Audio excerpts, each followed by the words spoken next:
child inside the hut was wrapped in warmth. A small fire burned in the corner, and pots of herbs hung from the ceiling. The air smelled of smoke and ancient secrets. The woman handed her a wooden bowl of hot soup. "Eat, you need strength." Isime ate quickly, the hot liquid burning down her throat and filling her empty belly.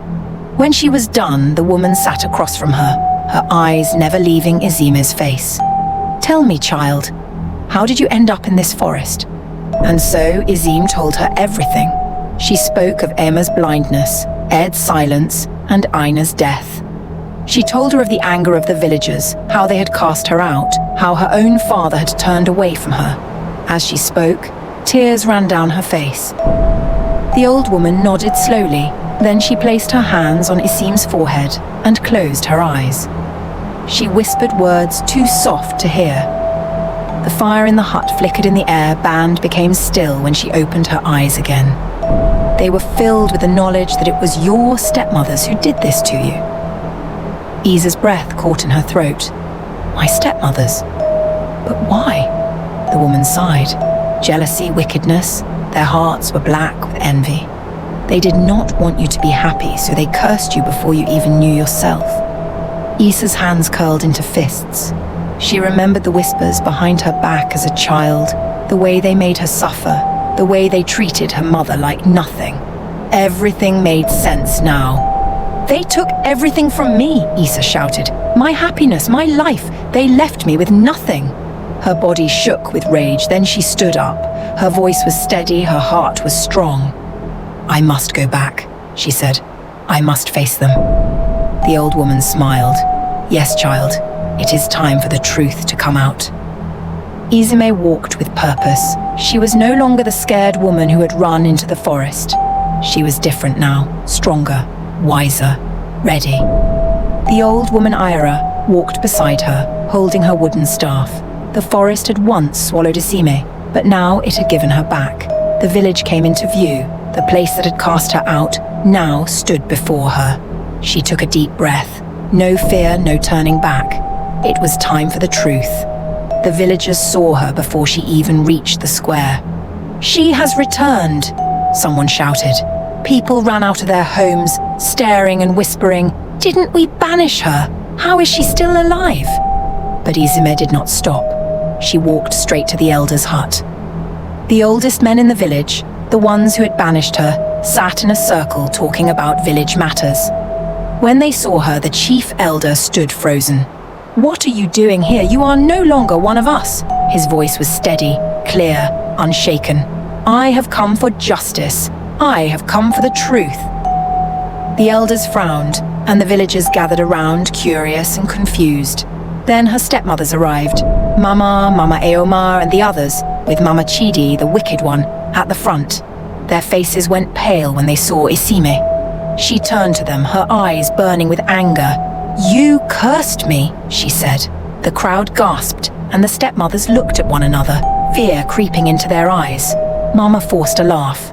"What is this girl saying? Has she gone mad in the forest?" Isime did not blink. She lifted her chin and said, "You went to a herbalist. You used black powder on me when I was a child. Maybe you turned me into this." Silence fell. The people turned to the elders, and the elders turned to the stepmothers. "Is this true?" one elder asked. Before they could deny it, Ira stepped forward. She reached into her bag and pulled out a small leather pouch. She opened it and let the black powder spill into her palm, the same black powder that had cursed Isime, the evidence, the proof. The villagers gasped. Mama's face turned white like ashes, her hands trembled.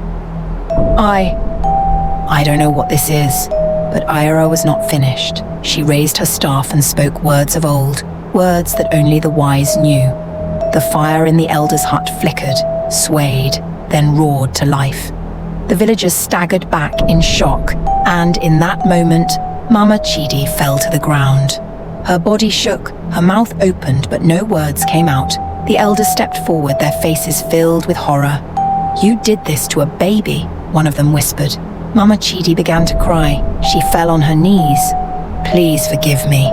But the villagers were not ready to forgive. This woman has destroyed an innocent life. She has brought a curse upon our village. She must be punished." Then someone picked up. Stone, then another, and another. Mama Chitty screamed as the first stone hit her shoulder. The second one hit her back. More stones, more anger, more voices rising in rage.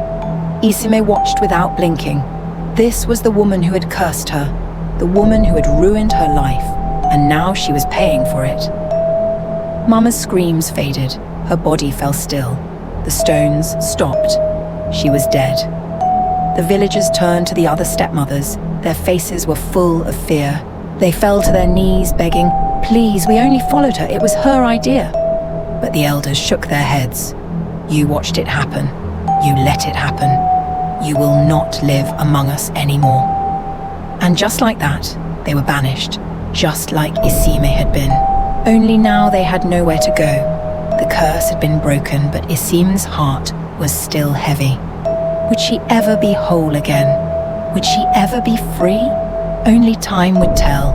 The village had spoken. Justice had been served. The women who had cursed her were gone. Their whispers had turned into screams, and their evil had led them to their fate. But even though Isime had found the truth, even though the village now saw her as a victim, not a monster, she knew one thing. She could never stay. This place was no longer her home. The streets where she once laughed as a child were now filled with memories of pain. The voices that once praised her beauty had cursed her name. She had been banished once, and though they had welcomed her back, she knew she could never be truly free here. So one early morning, before the sun could rise, before the village could see her leave, Isime walked away. She traveled far through forests, over rivers, past villages where no one knew her face. And when she found a place where the wind smelled different, where the trees did not whisper her name, where no one looked at her with fear or pity, she stopped. This would be her new home. At first, life was hard. She had nothing, but Isime was not weak. She had survived too much to give up now. She worked, she learned, she built herself from nothing. And as the months turned to years, she grew strong. Her past no longer chained her. Her heart no longer ached with fear. Isime was free, and then, one day she met him. A man not like a maker, not like a jay, not like Obina. He had gentle eyes and a quiet strength. He did not chase her with gold and riches. He did not praise her beauty alone. He saw her scars and loved her anyway. And for the first time in her life, she allowed herself to love this time. Her wedding was different. No drums shaking the sky, no hundreds of eyes watching, waiting for something to go wrong, no whispers. It was small, simple, peaceful. She wore a white cloth tied softly around her waist. She held her husband's hands, and when he said, "I love you," she believed it. And this time, when she removed her clothes on the wedding night, nothing happened. No screams, no blindness, no death. Because for the first time in her life, she was truly free. The curse was gone. Months passed. Then came the day that changed everything. Isime cried and screamed as the midwife surrounded her, their hands warm, their voices soothing. "Push, Isime, push." She had never known pain like this, but she had also never known joy like this. Because when it was over, when the cries filled the room, the midwives gasped. Isime had given birth to 4 children, quadruplets, 2 boys, and 2 girls. She held them close, tears slipping down her face. She had lost so much, but now she had gained even more. Back in her old village, the people still spoke of her. The girl who was cursed, the girl who lost everything, the girl who disappeared. But they never understood how she won. Because Isime was no longer a girl to be pitied. She was a woman who had conquered fate. She had survived, and in the end, she had won.